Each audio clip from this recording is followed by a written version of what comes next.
Hello friends. तो आज की क्लास में हम लोग कॉमन पेपर की last unit higher education system को डिस्कस करते हैं, स्टार्ट करते हैं।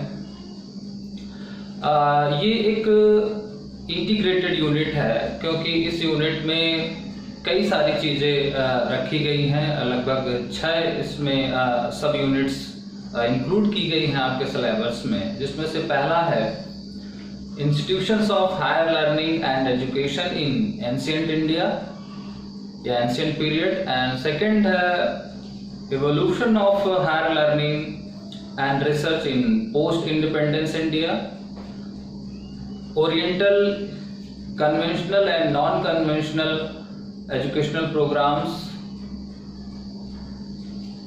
Technical, Professional and Skilled Education,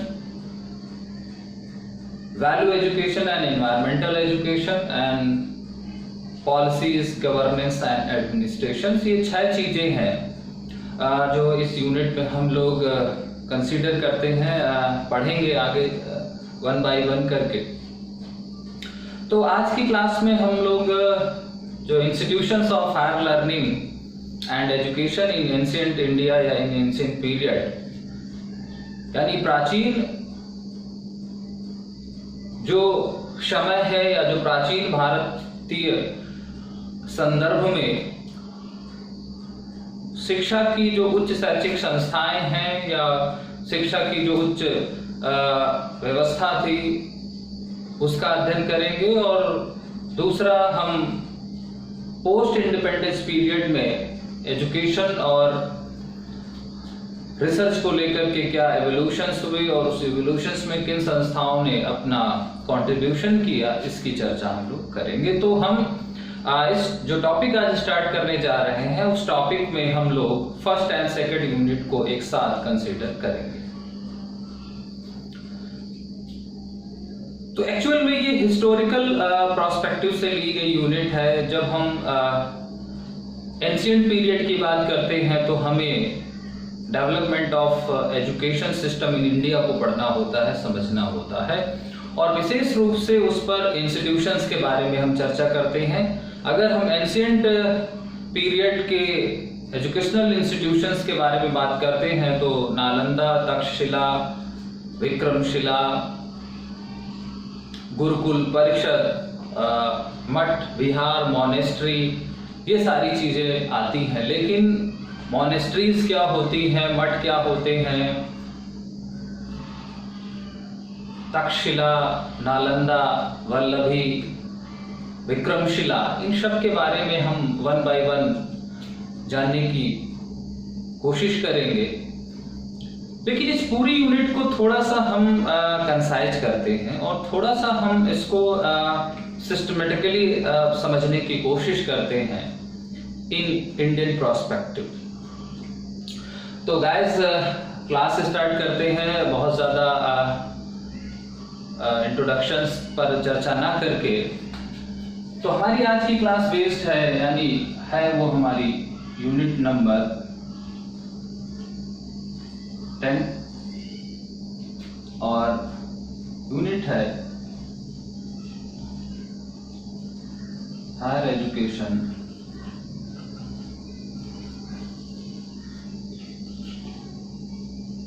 system.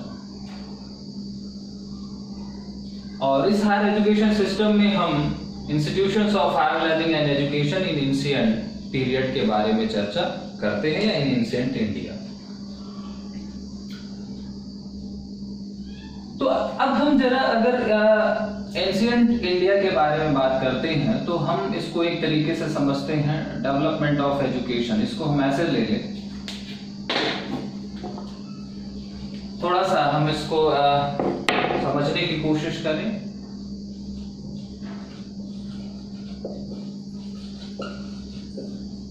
Development of education in India. अगर भारत में शिक्षा के विकास की बात करें तो बेसिकली वो 3 पीरियड में डिवाइड किया गया। 3 पीरियड में डिवाइडेड है। सबसे पहला है एंशिएंट पीरियड।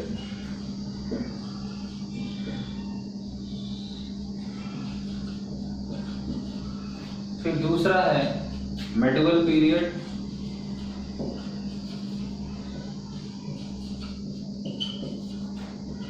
और तीसरा है मॉडर्न पीरियड।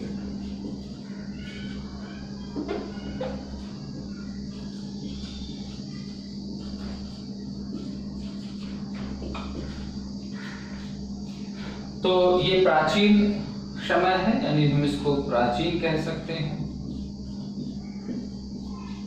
इसको मध्य काल कह सकते हैं, और इसको आधुनिक काल कह सकते हैं।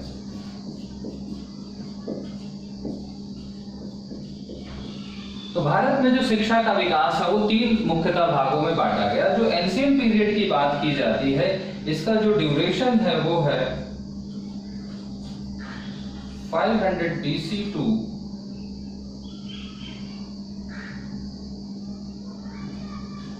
1200 AD, और मिडिवल पीरियड है 1200 AD टू 1800 AD, और जो मॉडर्न पीरियड है वो है 1800 AD टू प्रेजेंट। अब ये जो एंशिएंट पीरियड है, एंशिएंट पीरियड 3 भागों में बटा है। सबसे पहला जो इसमें है वो है वैदिक पीरियड,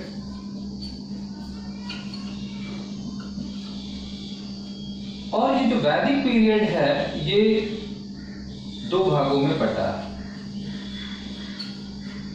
प्री वैदिक एंड पोस्ट वैदिक। फिर दूसरा है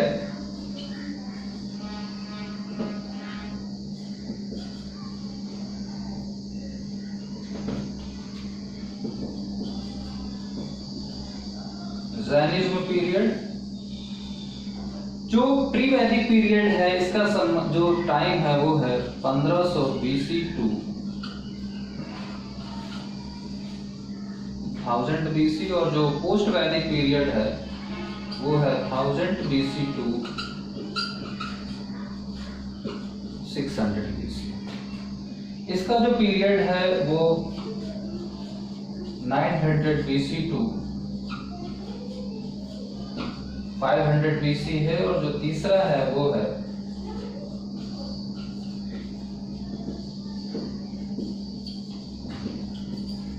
बुद्धिस्ट पीरियड BC टू 1200 या 80। जो मिडिवल पीरियड है वो है 1200 से 1800 AD। एक्चुअली इसको आप कह सकते हैं कि चूंकि ये मुगल काल के बारे में बात होती है, तो ये जो इसकी जो शुरुआत है वो 1922 टू 1757 तक, जब प्लासी का युद्ध हुआ तब तक चला। और ये जो पीरियड है ये 2 भागों में बटा है। पहला इसमें जो भाग है वो है British period,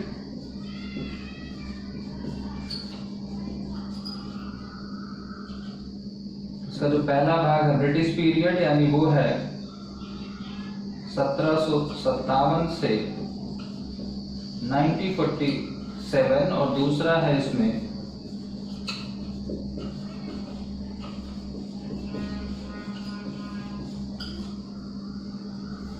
post independence period, जो है 1947 टू प्रेजेंट, यानी आज 2020 तक। तो भारत में जब हम शिक्षा के विकास की बात करते हैं या जर्नी ऑफ एजुकेशन इंडिया की बात करते हैं, तो इंडिया में एजुकेशन की जर्नी को सिस्टमेटिकली 3 पार्ट्स में डिवाइड किया गया है: ancient period, medieval period and modern period. Ancient period को हम ब्राह्मण पीरियड भी कहते हैं, और एंशिएंट पीरियड में 3 बेसिक चीजें निकल करके आती हैं। एक वैदिक पीरियड, एक जैनिज्म पीरियड और एक बुद्धिस्ट पीरियड। वैदिक पीरियड में एक प्री वैदिक और एक पोस्ट वैदिक होता है। ज्यादातर जब हम एंशिएंट पीरियड की बात करते हैं तो वो 1000 BC टू 600 BC तक आता है। फिर मेडिवल पीरियड में जो चर्चा होती है वो होती है जो हमारे मुगल एम्परर से या जो हमारे मुगल शासक थे उनके बारे में बात करती है। यहाँ पर हम मुस्लिम कालीन शिक्षा की बात करते हैं, वो हमारा मेडिवल पीरियड है।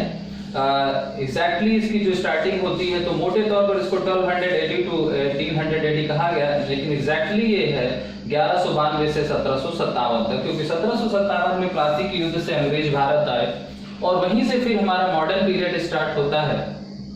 और उस मॉडर्न पीरियड में हम ब्रिटिश पीरियड को लेते हैं, यानी 1757 से जब भारत आजाद हुआ 1947 तक, तो ये हमारा ब्रिटिश पीरियड कहलाता है या प्री इंडिपेंडेंस पीरियड भी हम इसको कह सकते हैं। और फिर दूसरा है पोस्ट इंडिपेंडेंस पीरियड। अब यहाँ पर इसकी चर्चा क्यों जरूरी है या हमने इसको चर्चा में क्यों लिया, क्योंकि हमारा जो सिलेबस है हायर एजुकेशन सिस्टम का जो पहला यूनिट है उसमें पहला यूनिट है institutions of higher learning and education in ancient India. तो जब हम एंशिएंट इंडिया की बात करेंगे तो यानी हमें यहाँ पर इनको पढ़ना होगा, यानी वैदिक, जैन और बुद्धिस्ट एजुकेशन को पढ़ना होगा। फिर आपके सिलेबस में जो दूसरा है वो है evolution of higher learning and research in post independence period. तो पोस्ट इंडिपेंडेंस पीरियड या इंडिया में यानी हम 1947 से 2020 तक की चर्चा करेंगे। तो हमें केवल यहाँ पर जो अध्ययन करना है इस यूनिट में वो केवल ये करना है इस पीरियड का, और केवल इस पीरियड का अध्ययन हमें यहाँ पर करना है। हमारे सिलेबस में मेडिवल पीरियड नहीं रखा गया है, जो हम कॉमन पेपर की जो एजुकेशन के स्टूडेंट है वो पूरा पढ़ते हैं, लेकिन जो कॉमन पेपर में है वो कॉमन पेपर में यहाँ से हमें इसके बारे में हमें बिल्कुल नहीं पढ़ना है, क्योंकि मेडिवल पीरियड नहीं है और प्री इंडिपेंडेंस पीरियड भी नहीं है। अर्थात हमें जो ब्रिटिश पीरियड के एजुकेशन पॉलिसीज थी, एजुकेशन इंस्टीट्यूशंस थे, उनके बारे में हमको यहाँ पर नहीं पढ़ना है। केवल हमें पोस्ट इंडिपेंडेंस इंडिया के बारे में, यानी स्वतंत्रता प्राप्ति के पश्चात भारत में जो शिक्षा की जर्नी हुई उसके बारे में पढ़ना है। शोध के क्षेत्र में, उच्च शिक्षा के क्षेत्र में जो परिवर्तन आए, जो संस्थाएं आए, उनके बारे में पढ़ना है। तो हमें केवल यहाँ से चीजें समझनी है और ये पूरा पीरियड हमको यहाँ पर समझना है, क्योंकि वही हमारे सिलेबस का पार्ट है। क्लियर? अब यहाँ पर एक चीज और समझ लेते हैं कि ये जो एडी और बीसी लिखा है इसका क्या मतलब होता है। बहुत कंफ्यूजन होता है कि ये आपको समझ में आ रहा है कि 600 BC टू 100 AD है, तो एडी बीडी ये सब क्या लिखा है। तो हालांकि हिस्ट्री के स्टूडेंट इसको बहुत बेहतर तरीके से जानते हैं, लेकिन हम फिर भी इसको समझने की कोशिश करते हैं। तो गाइस, इस यूनिट में आपको ध्यान में क्या रखना है, ध्यान में केवल ये रखना है कि हमें पढ़ना क्या क्या है और छोड़ना क्या क्या है। क्योंकि जब हम हायर एजुकेशन सिस्टम के बारे में बात करते हैं इंडिया के रेफरेंस में, तो हम सब कुछ पढ़ने की कोशिश करते हैं, जबकि कॉमन पेपर में हमारा सब कुछ नहीं रखा गया। केवल एंशिएंट इंडिया के बारे में बात की गई है और पोस्ट इंडिपेंडेंस इंडिया के बारे में बात की गई। तो जब भी पोस्ट इंडिपेंडेंस की बात होगी तो 1947 की बारे में बात की जाएगी, बात की जर्नी देखी जाएगी। और जब भी एंशिएंट इंडिया के बारे में बात की जाएगी तो एंशिएंट इंडिया का मतलब है कि 1200 AD तक जो कुछ भी हुआ है, 1200 AD के बाद और 1947 के बीच में जो कुछ भी हुआ वो हमारे सिलेबस का पार्ट नहीं है। तो इसके बीच की चीजें हमको स्टडी नहीं करनी है। तो अब जरा हम ये बीसी और एडी का कॉन्सेप्ट जरा देख लेते हैं और फिर हम एंशिएंट में आते हैं। वैदिक पीरियड को सबसे पहले हम समझने की कोशिश करते हैं। तो जब भी टाइम डिफाइन किया जाता है या विभाजन क्लासिफाइड किया जाता है टाइम को, तो वहां पर दो चीजें होती हैं, या तो बीसी होता है और या तो एडी होता है। तो इसको आप सिंपली ऐसे समझें, इसको हम कहते हैं बिफोर क्राइस्ट, बिफोर क्राइस्ट, और इसको हम क्या कहते हैं, एनो domino.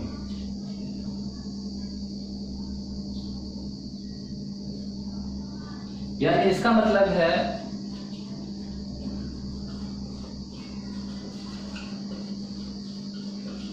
Before Jesus and after Jesus. मतलब क्योंकि जो ग्रेगोरियन कैलेंडर हमारा बनता है वो जीसस से बना, तो उसके पहले का जो समय होता है यानी जो जीसस के पहले का समय है वो बीसी कहलाता है और जीसस के बाद का जो समय है वो एडी कहलाता है। तो जैसे हम कहते हैं कि 600 बीसी मतलब बिफोर क्राइस्ट यानी ईसा के जन्म से 600 वर्ष पूर्व। जब हम कहते हैं कि 1000 बीसी तो इसका मतलब है कि ईसा के जन्म से 1000 वर्ष पहले, तो बिफोर क्राइस्ट 1000। बस एक चीज होती है कि जब हम बीसी लिखते हैं तो बीसी हमेशा नंबर्स के बाद लिखा जाता है, जब एडी हम लिखते हैं तो वो बिफोर लिखा जाता है। यानी जैसे अगर हम कहते हैं कि 2020 चल रहा तो ये क्या है, एडी 2020 चल रहा। तो बीसी जो लिखा जाता है वो आफ्टर द नंबर्स लिखा जाता है और जो एडी लिखा जाता है वो बिफोर द नंबर्स लिखा जाता है। लेकिन हम टेक्निकली इस बात को ध्यान में आपको रखना है, अर्थात अगर हमें कहें कि जैसे 600 BC टू AD 2020, अब अगर हम यहाँ पर कह दें 600 BC टू 2020 AD तो सही ये भी है, लेकिन ये ज्यादा करेक्ट माना जाता है। तो कभी अगर एग्जाम में इस तरीके का कोई ऑप्शन आता है तो वहां पर इस चीज का ध्यान रखना है कि जो बीसी है वो बाद में लिखा जाता है और एडी पहले लिखा जाता है। और एडी का फुल फॉर्म क्या है, एनो डोमिनो मतलब ईयर ऑफ गॉड बर्थ। ये एक ग्रीक वर्ड है एनो डोमिनो, और एनो डोमिनो का मतलब इसी से एडी निकाला गया है। एनो डोमिनो का मतलब है ईयर ऑफ गॉड बर्थ यानी भगवान के जन्म का वर्ष। तो वहीं से उसके बाद का जो समय है वो एडी यानी आफ्टर जीसस कहलाता, और बीसी का मतलब बिफोर क्राइस्ट अर्थात बिफोर जीसस, तो जीसस के पहले का समय है। तो ये जो एडी और बीसी लिखा होता है इसका मतलब आप समझिए, और बीसी बाद में लिखा जाता है, एडी पहले लिखा जाता है। अगर एडी हम बाद में भी लिख देते हैं तो उससे कोई फर्क नहीं पड़ता, समय वही है, लेकिन तकनीकी रूप से ये ज्यादा सही माना जाता है। क्लियर? तो चलिए गाइस अब हम अपने टॉपिक पर आते हैं और एंशिएंट इंडिया के बारे में पढ़ते हैं, या एंशिएंट जो एजुकेशन है या जो उसके इंस्टीट्यूशंस हैं उनके बारे में चर्चा करते हैं। तो एंशिएंट में हम लोगों ने 3 पार्ट देखे हैं, वैदिक पीरियड और जैनिज्म पीरियड और बुद्धिस्ट पीरियड। तो आज हम जो चर्चा करेंगे वो करेंगे केवल वैदिक पीरियड की। ध्यान रखिए कि यहाँ पर जो चर्चा होगी वो कई एस्पेक्ट पर होगी। हालांकि हमारी जो यूनिट कहती है वो यूनिट कहती है कि institutions of higher learning and education, लेकिन केवल इंस्टीट्यूशंस से रिलेटेड क्वेश्चंस नहीं पूछे जाते हैं। इंस्टीट्यूशंस के अलावा भी क्वेश्चन पूछे जाते हैं, और वो क्वेश्चन पूछे जाते हैं कि एकेडमिक सेशंस को लेकर के, ड्यूरेशन ऑफ एजुकेशन को लेकर के, इंस्टीट्यूशंस को लेकर के, मोड ऑफ इंस्ट्रक्शंस को लेकर के, मीडियम ऑफ इंस्ट्रक्शंस को लेकर के, डिसिप्लिन को लेकर के, ऑब्जेक्टिव को लेकर के, और तमाम जो सेरेमनी होती थी, आज भी जो सेरेमनी होती हैं, चाहे वो एडमिशन सेरेमनी हो, चाहे वो कन्वोकेशन सेरेमनी हो, बहुत सारे संस्कार होते थे, उन संस्कारों को लेकर के भी प्रश्न यहाँ पर पूछे जाते हैं। तो हम मुख्य उन सभी बिंदुओं को शामिल करेंगे, केवल हम इंस्टीट्यूशंस की चर्चा यहाँ पर नहीं करेंगे, बल्कि हम वैदिक पीरियड या जिसे हम ब्राह्मणकालीन शिक्षा भी कहते हैं उसके उन सभी मुद्दों की चर्चा करेंगे 1 by 1, जिससे संबंधित प्रश्न पूछे जा सकते हैं या पूछे जाते हैं। तो गाइस सबसे पहले हम लोग आज पढ़ते हैं वैदिक पीरियड।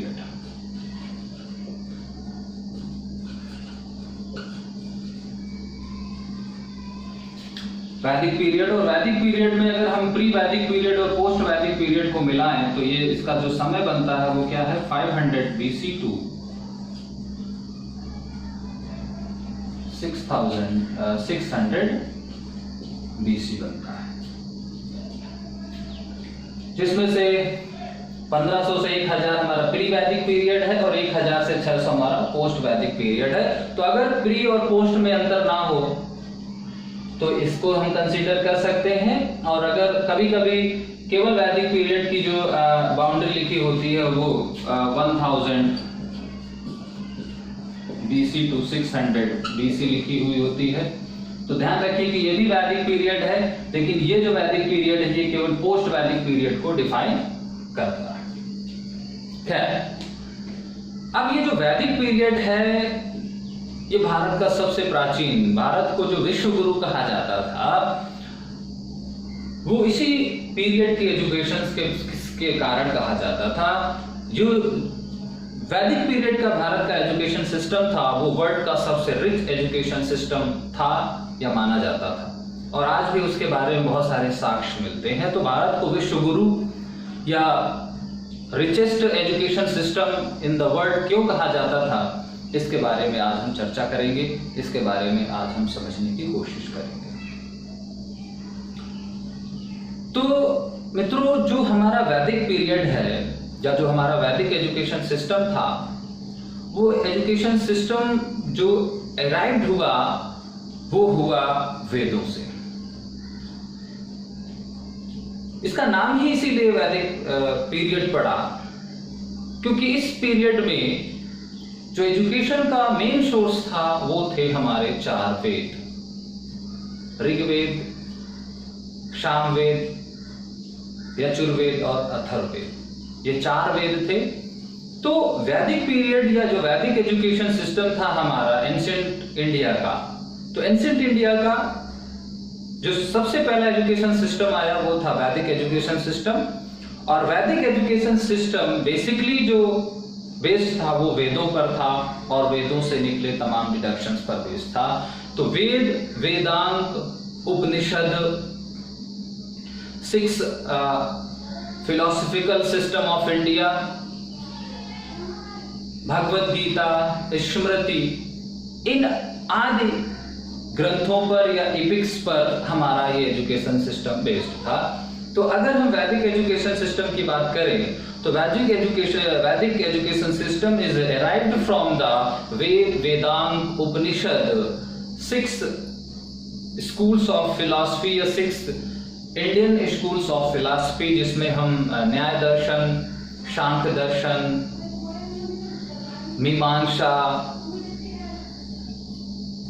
योग दर्शन आदि की चर्चा करते हैं। जो भारत के खड़ दर्शन है, जिन भारतीय खड़ दर्शन में जो पहला दर्शन है वो क्या है, सांख्य दर्शन, फिर है न्याय दर्शन, फिर है योग दर्शन, फिर है वैशेषिक, फिर है मीमांसा।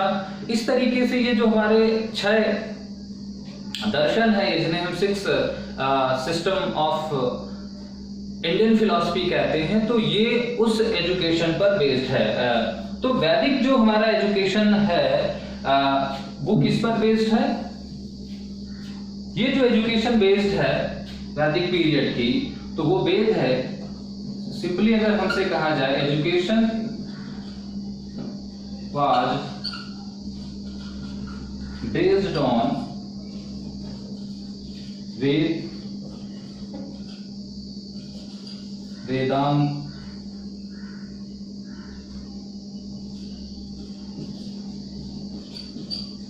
उपनिषद,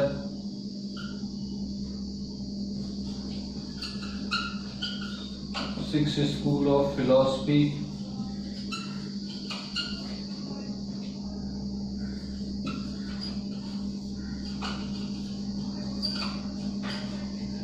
भगवत गीता एंड स्मृति, ये हमारा सोर्स था वैदिक पीरियड की एजुकेशन का। वेदों, वेदांगों, उपनिषद, यानी ये हमारे 4 वेद, 6 वेदांग और 108 उपनिषद, 6 स्कूल, भगवत गीता और तमाम स्मृतियां जो हैं, मनुस्मृति जिसमें से बहुत फेमस है, ऐसे तमाम 180 से अधिक स्मृतियां थी, उन पर ये बेस्ड हमारा एजुकेशन सिस्टम था।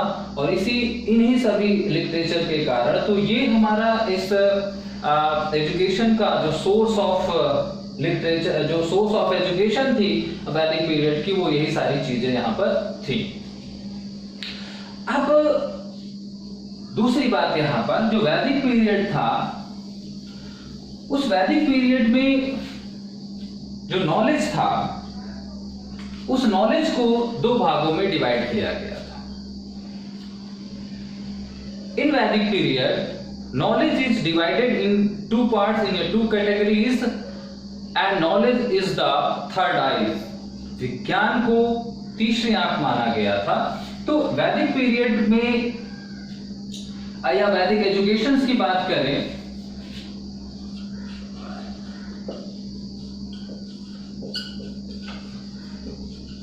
तो वैदिक एजुकेशन में जो नॉलेज था वो दो पार्ट्स में डिवाइडेड था।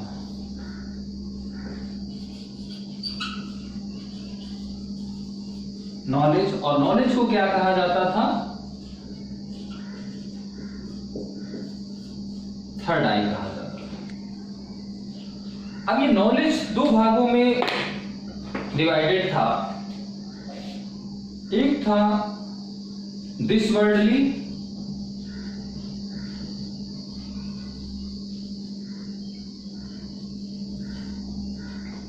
और एक था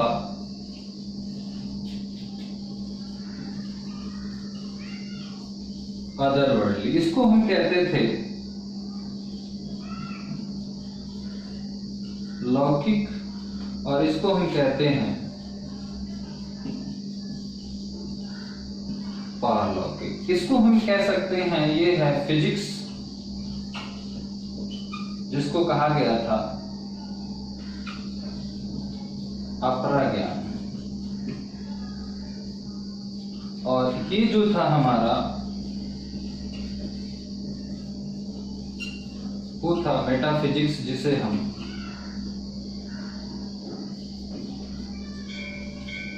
पराज्ञान कहते थे। ये जो था ज्ञान यानी deals with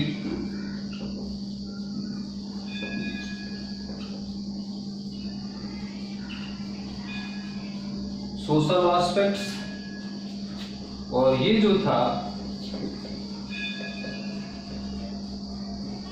deals with spiritual and salvation aspect।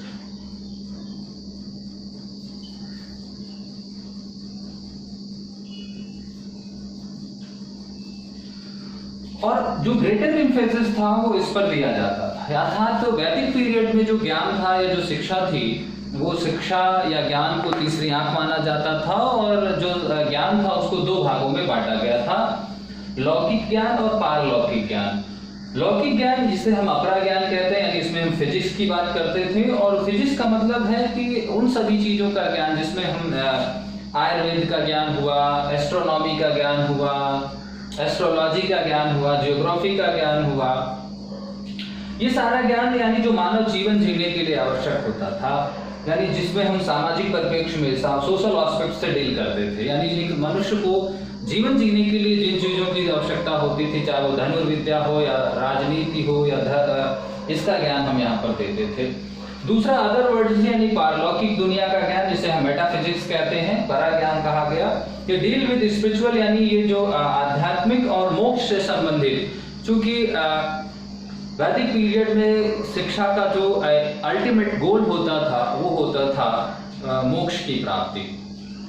तो जब हम ईश्वर के बारे में मोक्ष प्राप्ति के संदर्भ में बात करते थे, जहां पर उससे संबंधित जो हमारा करिकुलम होता था वो होता था मेटाफिजिक्स। तो एक तरीके से करिकुलम ही दो भागों में डिवाइडेड था, एक फिजिक्स एंड एक मेटाफिजिक्स।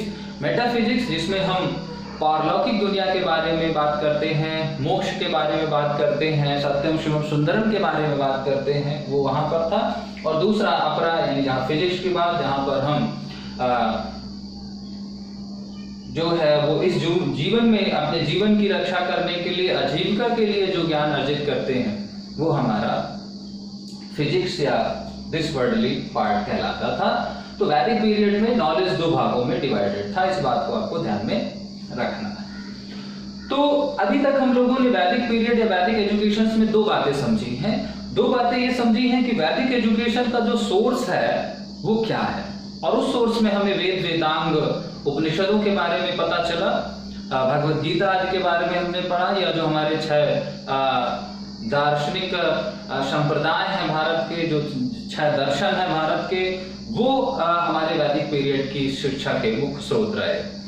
फिर हमने समझा कि ज्ञान कितने भागों में या पाठ्यक्रम कितने भागों में बटा था वैदिक पीरियड का, तो ज्ञान 2 भागों में, और ज्ञान को तीसरी यान कहा गया, और ज्ञान जो था वो फिजिक्स एंड मेटाफिजिक्स में बात किया गया। जो ग्रेटर इम्फेसिस था इस वैदिक पीरियड में या वैदिक एजुकेशन में, वो मेटाफिजिक्स पर ज्यादा गौर किया जाता था फिजिक्स की तुलना में।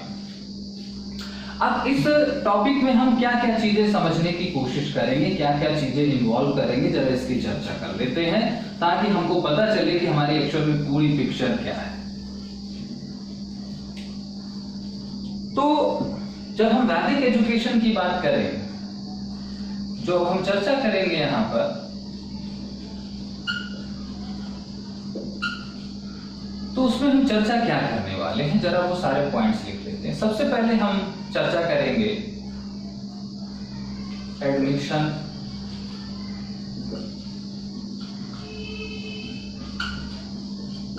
प्रोसेस की,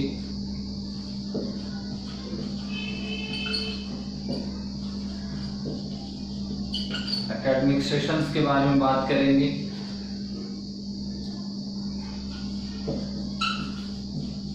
स्टूडेंट्स के बारे में बात करेंगे,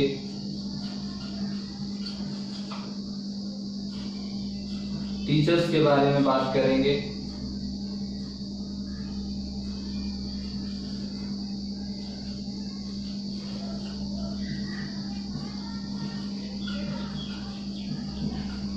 मोड ऑफ एजुकेशन के बारे में बात करेंगे,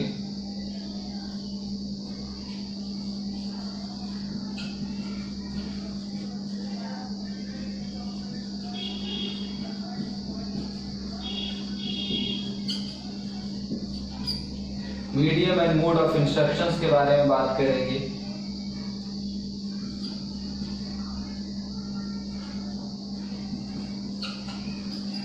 डिसिप्लिन के बारे में बात करेंगे, स्कूल एंड इंस्टीट्यूशंस के बारे में बात करेंगे,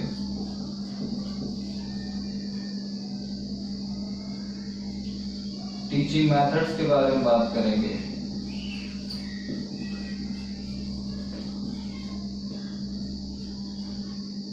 करिकुलम के बारे में बात करेंगे,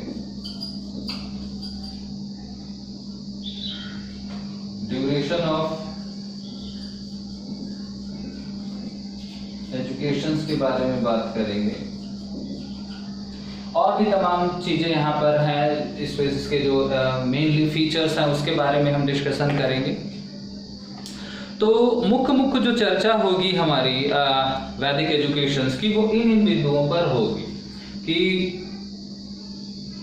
क्योंकि ये ही बिंदु है जहां से सीधे सीधे हमसे क्वेश्चंस पुट अप होते हैं। तो बहुत कुछ हम पढ़ लेते हैं, लेकिन हमको टू द पॉइंट चीजें पता होनी चाहिए, क्योंकि तभी हम एग्जाम में इसके क्वेश्चंस को सॉर्ट आउट कर पाएंगे।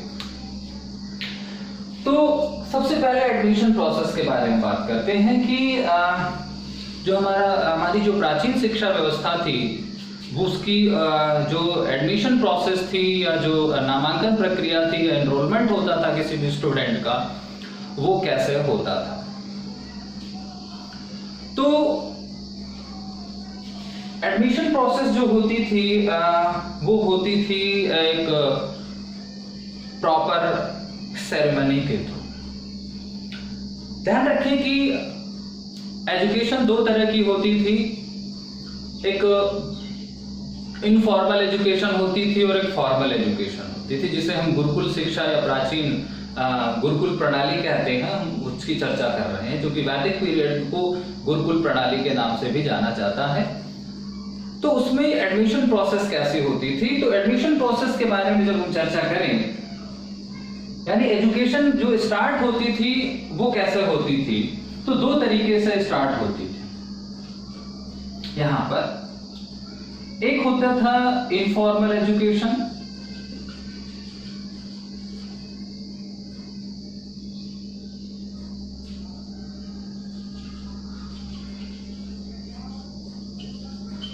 और एक होती थी फॉर्मल एजुकेशन। इसको हम कह सकते हैं कि होम एजुकेशन, या इसी को हम प्राइमरी एजुकेशन भी कह सकते हैं। और यहां पर जो होती थी वो होती थी गुरुकुल एजुकेशन।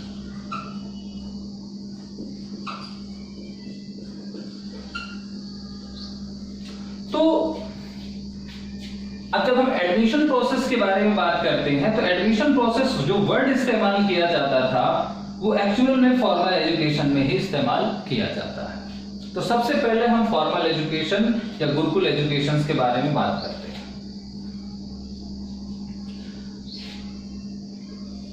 एजुकेशन जो स्टार्ट होती थी वो स्टार्ट होती थी, एक सेरेमनी होती थी वहां पर जिसको हम कहते हैं उपनयन सेरेमनी।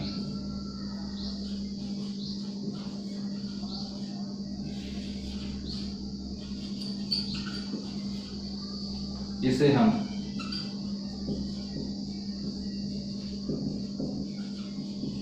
उपनयन संस्कार कहते थे। तो जो वैदिक शिक्षा थी या जो वैदिक एजुकेशन थी उसमें जो शिक्षा का प्रारंभ होता था वो शिक्षा का प्रारंभ होता था उपनयन संस्कार से, उपनयन सेरेमनी से।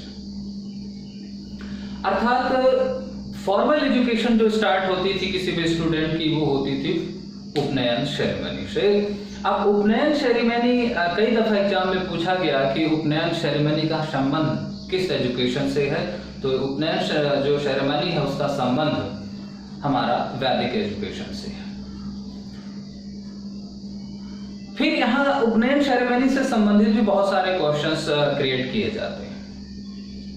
जैसे अब थोड़ा सा उपनयन सेरेमनी के बारे में जान लें, तो हमसे अगर पूछा जाए कि Upanayan ceremony, what is the Upanayan ceremony, Upanayan संस्कार क्या है, तो हम कहेंगे कि Upanayan ceremony is the starting ceremony of education या starting ceremony of formal education in Vedic period या इन वैदिक एजुकेशन। अब ये जो सेरेमनी होती थी, इस सेरेमनी का जो आयोजन होता था वो 3 दिन होता था। यानी इस सेरेमनी के बारे में जो कुछ कुछ बातें हैं जो आपको मुख्य रूप से लिखनी है, उनको लिखते भी जाइएगा। उपनयन संस्कार विद्या आरंभ संस्कार है, एक औपचारिक शिक्षा का विद्या आरंभ संस्कार है। अभी हम इसके बारे में भी चर्चा करेंगे। पहले चूंकि एडमिशन प्रोसेस जो वर्ड है फॉर्मली हम फॉर्मल एजुकेशन में स्टार्ट इस्तेमाल करते हैं, इसलिए उसके बारे में चर्चा करेंगे। तो उपनयन संस्कार की जो अवधि होती है वो होती है 3 दिन। दूसरी बात जो इससे पूछा जाता है वो उसका एज क्या होता है। तो ध्यान रखिए कि उपनयन संस्कार का जो एज लिमिट है वो हर वर्ग कैटेगरी के लिए अलग अलग होता था। क्योंकि हम जानते हैं कि जो प्राचीन हमारी जो सभ्यता थी वो 4 वर्णों में विभाजित थी, ब्राह्मण, क्षत्रिय, वैश्य और शूद्र। तो जो मिनिमम एज लिमिट है वो हर कैटेगरी की अलग अलग होती थी। तो पहली चीज, ये जो सेरेमनी होती थी वो सेरेमनी है 3 डेज सेरेमनी, और इस सेरेमनी की एक एज लिमिट है। और वो एज लिमिट है क्या?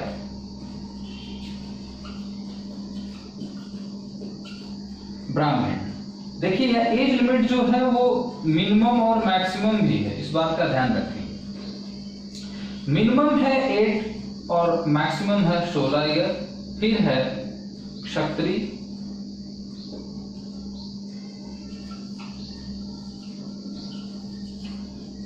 क्षत्रिय के लिए है 11 ईयर और मैक्सिमम है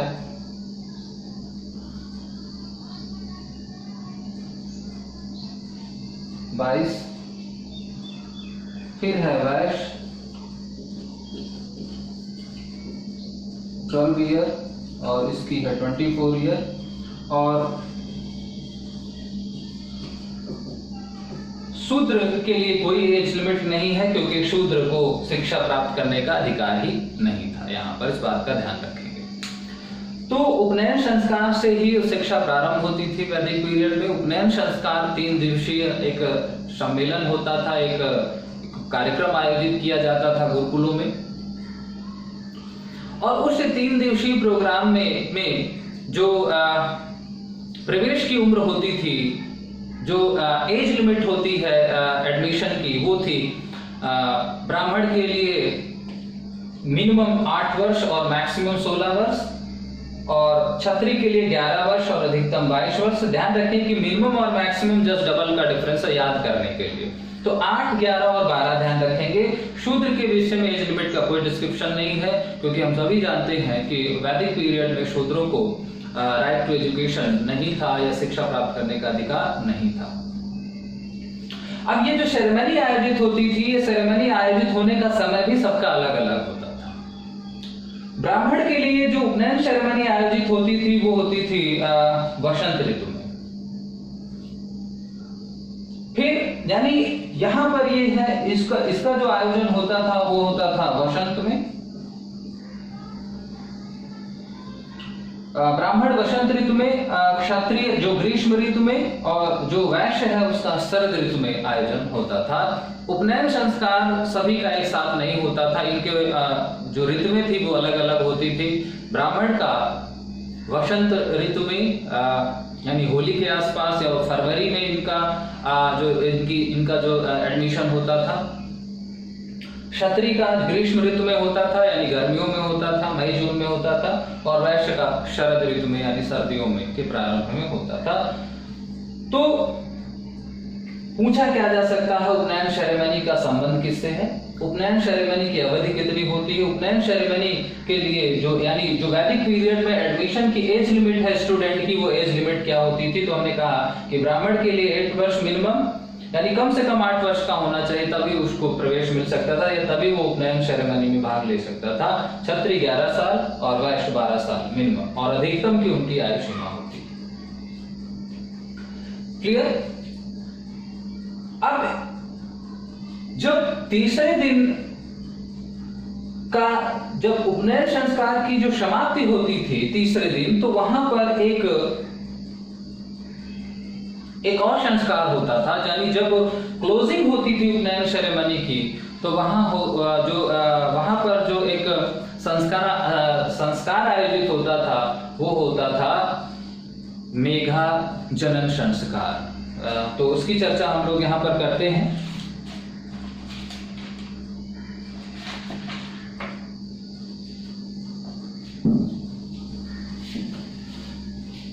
एक तीसरा संस्कार होता था यहाँ पर उपनयन संस्कार में, यानी उस संस्कार को हम लोग क्या कहते हैं?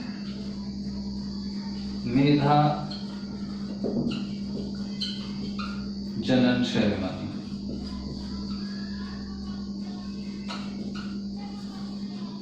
तो मेधा जनन सेरेमनी भी आयोजित होती थी, और ये क्या होती थी? ये क्लोजिंग सेरेमनी ऑफ द यानी उपनयन संस्कार के तीसरे दिन मेधा जनन सेरेमनी होती थी। तो यहाँ पर जो सवाल क्वेश्चंस में पूछे जाते हैं एग्जाम में, वो ये भी पूछे जाते हैं भाई कि उनके सेरेमनी को लेकर के बहुत पॉसिबिलिटी होती है कि सेरेमनी को लेकर के क्वेश्चन पूछा जाए। तो अगर आपसे पूछा जाए उपनयन सेरेमनी, तो समझ में आ रहा है क्या जवाब आपको देना है। और जो मेधा जनन सेरेमनी है वो क्या है? Is a closing ceremony of Upanayan ceremony. जो इसके तीसरे दिन, जो कि उपनयन संस्कार 3 दिन का होता था, तो तीसरे दिन ये संस्कार आयोजित होता था, यानी एक फाइनल डे जो उपनयन सेरेमनी का होता था, उस दिन ये संस्कार होता था।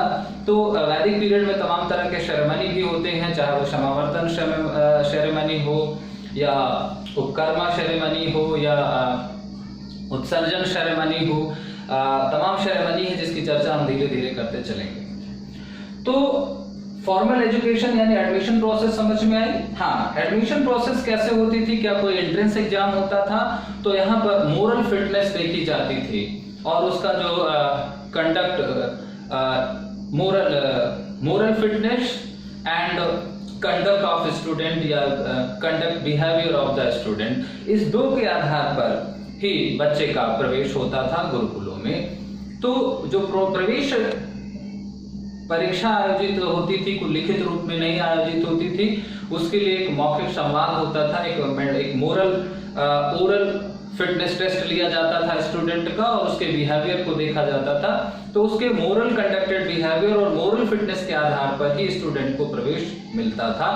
जो स्टूडेंट मिसबिहेव करता था या जो मोरल फिटनेस को क्लियर नहीं कर पाता था गुरुओं के समक्ष उपस्थित होने पर, तो उसको वो प्रवेश नहीं देते थे, भले ही वो ब्राह्मण, क्षत्रिय, वैश्य किसी भी कैटेगरी का रहता था।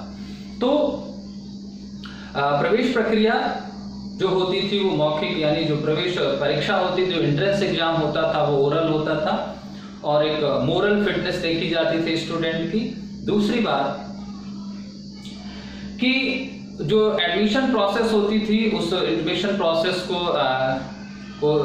उपनयन सेरेमनी से स्टार्ट किया जाता था, जो 3 डे सेरेमनी होती थी और उस सेरेमनी के अंतिम दिन मेधा जनन सेरेमनी आयोजित होती थी और उसके बाद जो है वो स्टूडेंट फॉर्मली जो था वो द्विज हो जाता था। आगे हम चर्चा करेंगे कि स्टूडेंट्स क्या होता है, तो केवल अभी एडमिशन प्रोसेस के बारे में बात करते हैं और फॉर्मल एजुकेशन में। हाँ, क्योंकि इसका मतलब है कि अगर हमसे क्वेश्चन पूछा जाए कि वैदिक पीरियड में एजुकेशन स्टार्टिंग एज क्या थी, तो स्टूडेंट की जो एजुकेशन स्टार्टिंग एज थी वो थी अलग अलग। ब्राह्मण के लिए 8, क्षत्रिय के लिए 11 वर्ष और वैश्य के लिए 12 वर्ष। तो यहाँ पर ये जो डाटा हम आपसे के साथ शेयर कर रहे हैं, इससे तमाम तरह के क्वेश्चंस घुमा फिरा के पूछे जाते हैं। तो हो सकता है कि कोई वर्ड्स हम प्रोनाउंशिएट ना कर पा रहे हो, लेकिन इसको आपको एनालिटिकल समझना है। वहां पर क्वेश्चंस जो वर्ड्स का इस्तेमाल करके हम डिस्कस कर रहे हैं, जरूरी नहीं कि क्वेश्चंस एग्जाम में उसी वर्ड्स को कंसीडर करके ही फ्रेम किया जाए, इस बात का ध्यान रखेंगे। हाँ, इनफॉर्मल एजुकेशन, गुरुकुल में जाने से पहले ही एक घरेलू शिक्षा या एक अनौपचारिक शिक्षा भी बच्चा ग्रहण करता था और उस शिक्षा का जो प्रारंभ होता था, जो इनफॉर्मल एजुकेशन स्टार्ट होती थी, वो भी एक संस्कार से ही होती थी, जिसे हम टॉन्सिल सेरेमनी यानी जिसे मुंडन संस्कार कहते हैं या विद्या आरंभ संस्कार कहा जाता था। तो यानी जैसे यहाँ पर उपनयन सेरेमनी होती है, तो यहाँ पर क्या होती थी, यहाँ पर विद्या आरंभ सेरेमनी होती थी।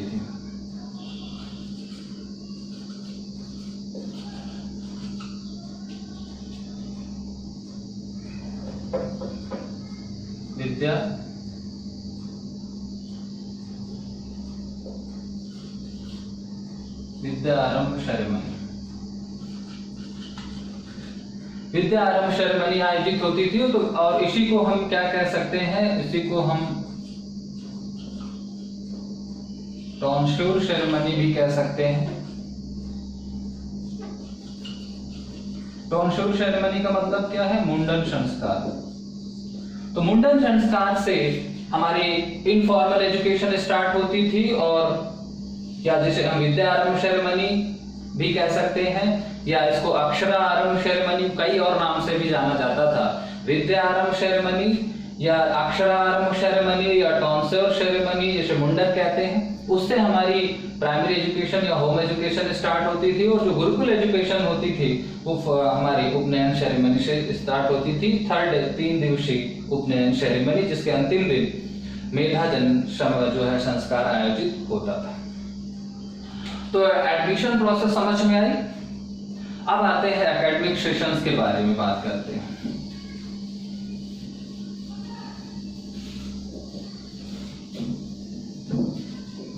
जो सत्र चलता था वैदिक पीरियड में, जैसे नॉर्मली हमारा जो सेशन आजकल स्टार्ट होता है वो जुलाई से इधर मार्च अप्रैल तक चलता है। तो एक्चुअल में आपको कभी ये महसूस हुआ कि जुलाई से ही क्यों स्टार्ट होता था? एक्चुअल में ये बहुत प्राचीन व्यवस्था है। जो हमारे वैदिक पीरियड का शैक्षिक सत्र स्टार्ट होता था वो होता था श्रावण मास की गुरु पूर्णिमा से, यानी जो स्टार्टिंग होती थी एकेडमिक सेशन की, यानी स्टार्ट और एंड की बात करते हैं।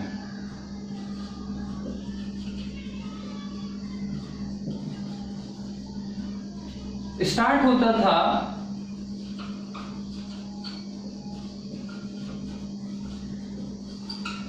गुरु पूर्णिमा,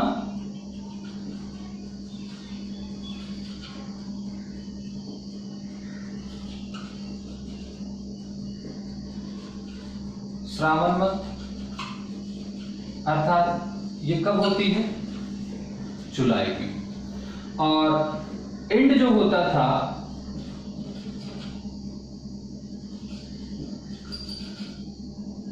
पूर्णिमा ऑफ पौष, और ये कब होती थी? ये फेब मार्च में होती है। बात समझ में आ रही? तो मार्च में परीक्षाएं क्यों होती? क्योंकि सत्र समाप्त होता है यहाँ पर। तो वैदिक पीरियड का भी जो शैक्षिक सत्र प्रारंभ होता था वो जुलाई से ही लगभग होता था। अगर हम आज के संदर्भ में देखें, अर्थात जो श्रावण मंथ का या जो सावन के महीने की गुरु पूर्णिमा होती है जो जुलाई में, तो गुरु पूर्णिमा से ही सत्र प्रारंभ होता था और पौष की पूर्णिमा से जो है वो सत्र समाप्त होता था। इसीलिए आजकल भी जो सत्र चलते हैं वो जुलाई से प्रारंभ होकर के मार्च तक चलते हैं। तो ये जो व्यवस्था है प्राचीन कालीन व्यवस्था है। अब यहाँ पर जब एकेडमिक सेशन स्टार्ट होता था तो वहां पर भी एक सेरेमनी आयोजित होती थी, और जब सेशन एंड होता था तो वहां पर भी सेरेमनी आयोजित होती थी। यहाँ पर जो सेरेमनी आयोजित होती थी उस सेरेमनी को हम कहते हैं उपकर्मा।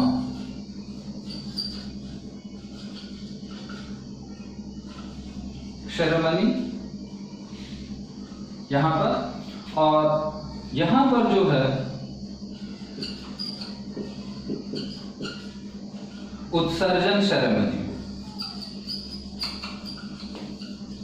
ध्यान रखें, क्वेश्चन यहां से भी पूछा जाता है कि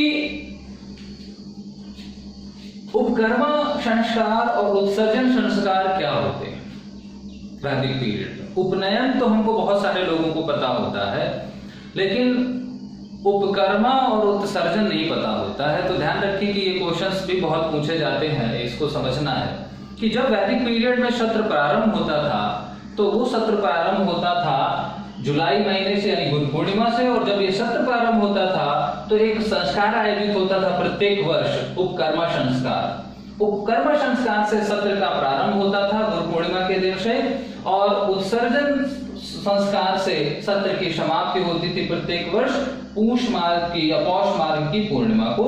तो फुल मून जो डे होता था, फुल मून डे से ही स्टार्टिंग होती थी और फुल मून डे से ही एंडिंग होती थी। पूर्णिमा से ही प्रारंभ और पूर्णिमा से ही अंत। सत्र के प्रारंभ में उपकर्मा संस्कार और सत्र की समाप्ति पर उत्सर्जन संस्कार होता था। ध्यान रखें कि शिक्षा की समाप्ति पर एक अलग संस्कार होता है जिसकी हम आगे चर्चा करेंगे, क्योंकि जब एंड की बात होती है तो एक एंड ऑफ द सेशन और एक होता है end of the student life. जब विद्यार्थी जीवन समाप्त होता था तो उस पर जो संस्कार होता था वो संस्कार अलग है, वो समावर्तन संस्कार है।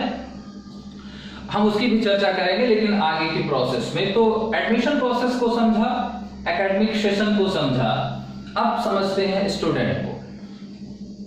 तो सेशन स्टार्ट कब होता है, एंड कब होता है, और उस पर कौन कौन से सेरेमनी होती है आपने समझा। अब हम आते हैं जो है स्टूडेंट पर। तो जो स्टूडेंट लाइफ स्टार्ट होती थी, यानी अगर हम बात करें वैदिक पीरियड में, तो एक बालक या एक व्यक्ति स्टूडेंट कब बनता था, जब वो उपनयन जो है उसका संस्कार हो जाता था। यानी after the successful completion of Upanayan ceremony pupil student is a called. तो स्टूडेंट क्या कहलाता था आफ्टर द सेरेमनी, वो कहलाता था द्विज। हम उसको क्या कहते थे, द्विज कहा जाता था, या हम उसको ट्वाइस बर्थ कहते थे, या उसी को ब्रह्मचारी भी कहा जाता था।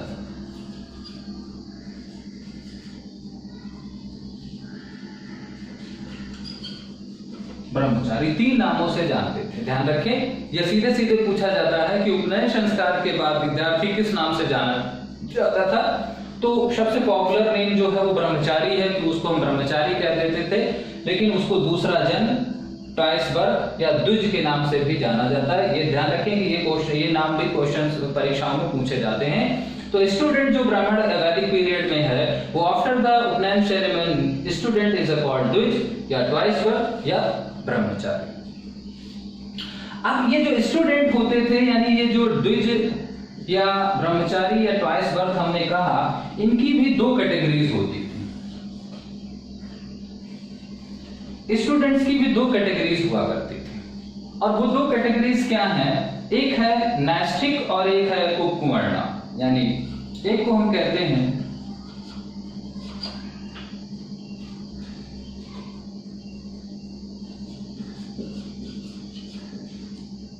इसको हम कह सकते हैं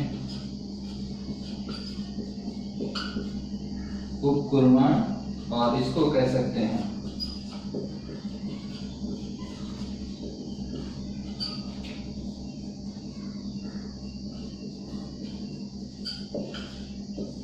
नैष्ठिक। तो विद्यार्थियों की दो श्रेणियां होती थी, एक होते थे उपकुंवर्ण और एक होता है नैष्ठिक। ध्यान रखें, उपकुंवर्ण विद्यार्थियों की वो श्रेणी होती थी, यानी जो एजुकेशन कंप्लीट करने के बाद डोमेस्टिक लाइफ में प्रवेश करते थे। यानी एक निश्चित समय तक वो शिक्षा ग्रहण करते थे, और उस निश्चित समय की शिक्षा ग्रहण करने के पश्चात वो पारिवारिक जीवन में प्रवेश लेते थे। यानी आजीवन ब्रह्मचारी नहीं रहते थे, बल्कि जब तक वो गुरुकुल में रहते थे या शिक्षा ग्रहण करते थे तब तक ही वो ब्रह्मचर्य का जीवन जीते थे। और जब वो शिक्षा प्रारंभ होती थी, जब चाहे वो उन्होंने 24 साल तक शिक्षा ग्रहण की हो, 36 साल तक की हो, 48 साल तक की, जो स्टूडेंट लाइफ होती थी, यानी after the successful completion of education, जैसे हम लोग यूजी या पीजी करने के पश्चात फिर क्या करते हैं, शादी करते हैं, फैमिली करते हैं, जॉब करते हैं, तो ऐसे ही तब भी होता था। तो उपकुंवर्ण विद्यार्थियों की वो श्रेणी होती थी जो एक निश्चित समय तक विद्यार्थी जीवन जीते थे, और उस विद्यार्थी जीवन को समाप्त करने के पश्चात फिर वो गृहस्थ जीवन में या गृहस्थ आश्रम में प्रवेश करते थे। जबकि नैष्ठिक विद्यार्थियों की वो श्रेणी होती थी जो लाइफ टाइम, यानी उपनयन संस्कार से लेकर के मृत्यु तक वो ब्रह्मचारी ही रहते थे, गुरुकुल में ही रहते थे, ना तो विवाह करते थे ना शादी करते थे। तो समझ में आया उपकुंवर्ण और नैष्ठिक का मतलब? समझ में आया? उपकुंवर्ण और नैष्ठिक विद्यार्थियों की दो श्रेणियां होती थी वैदिक शिक्षा में। उपकुंवर्ण वो होते थे जो उपनयन संस्कार के पश्चात 12 वर्ष या 24 या 48 वर्ष तक की जो भी ड्यूरेशन, जो भी कोर्स में एडमिशन लेते थे, उस कोर्स की समाप्ति के पश्चात वो गुरुकुल, जो ब्रह्मचर्य का जीवन है, वो समाप्त होकर के गृहस्थ जीवन में प्रवेश करते थे। जबकि नैष्ठिक विद्यार्थियों की वो श्रेणी होती थी जो जीवन पर्यंत ब्रह्मचारी ही रहते थे, विवाह नहीं करते थे। एक बात ध्यान रखेंगे कि गुरुकुल प्रणाली में या वैदिक पीरियड में उसी विद्यार्थी को गुरुकुलों में प्रवेश मिलता था जो अनमैरिड होता था। यानी शादीशुदा व्यक्ति को गुरुकुलों में प्रवेश का जो है वो उपनयन संस्कार में वो व्यक्ति भाग नहीं ले सकता था जो मैरिड होता था। ऑलवेज अनमैरिड पीपुल, और जो उस 11 या 22 या 8 या 16 या 12 और 24 एज के बीच लाई करता था, उसको ही प्रवेश मिलता था। बात समझ में आई? तो स्टूडेंट कब कहलाता था? कोई भी व्यक्ति स्टूडेंट तब बनता था जब वो उपनयन संस्कार का जो है वो पास कर लेता था, उपनयन संस्कार को सक्सेसफुल कंप्लीट कर लेता था। और फिर उपनयन संस्कार के बाद जब वो गुरुकुलों में शिक्षा ग्रहण करने लगता था, तो उसमें भी विद्यार्थियों की दो श्रेणियां बनती थी, और वो श्रेणी थी उपकुंवर्ण और नैष्ठिक। यहां पर जो स्टूडेंट लाइफ होती थी, उस स्टूडेंट लाइफ के आधार पर भी विद्यार्थियों को दो भागों में बांटा, 3 भागों में बांटा गया था। ध्यान रखें कि इस चीज को समझना है यहां पर कि स्टूडेंट्स की यहां पर तो 2 कैटेगरीज हैं, लेकिन जो स्टूडेंट लाइफ होती थी, उस स्टूडेंट लाइफ के आधार पर भी स्टूडेंट्स को बांटा गया।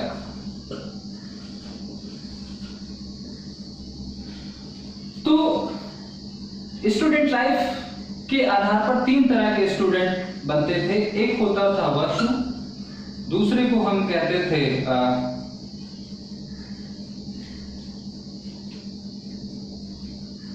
वर्षु, तीसरे का नाम नहीं है, आदित्य,